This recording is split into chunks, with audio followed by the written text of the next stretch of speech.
আমার সঙ্গে সবসময় ওদের একটা যোগাযোগ থাকে। প্রধানমন্ত্রীর কঠিন নির্দেশে আবারও আইপিএল খেলতে যাচ্ছে মুস্তাফিজুর রহমান। তবে কি আজকের ম্যাচে পাঞ্জাবের বিপক্ষে মুস্তাফিজকে দেখা যাবে? এসবের বিস্তারিত ভিডিওতে দেখুন।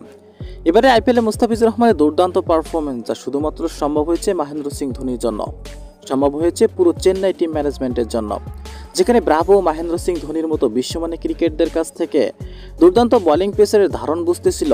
কিন্তু সেখানে যে বড় বিপত্তি, মুস্তাফিজের ভালো যে কোনোভাবেই সহ্য করতে পারছে না পাপন। তাই তো বিনা প্রয়োজনে জিম্বাবুয়ের টি-20 সিরিজে মুস্তাফিজকে দেশে ফিরিয়ে এনেছিল। কিন্তু জিম্বাবুয়ের বিপক্ষে মুস্তাফিজ ছাড়াই যে দুর্দান্ততা দেখিয়েছে তাসকিন, শরীফুল, সাইফুদ্দিনরা।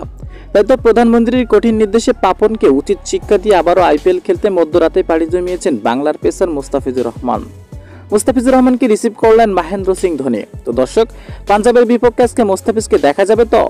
আপনার কাছে কি মনে হয়, মুস্তাফিজ আইপিএলে খেললে ভালো হবে নাকি জিম্বাবুয়ের বিপক্ষে খেললে ভালো হবে? জানিয়ে দিবেন আপনার মূল্যবান মতামতটি। ধন্যবাদ।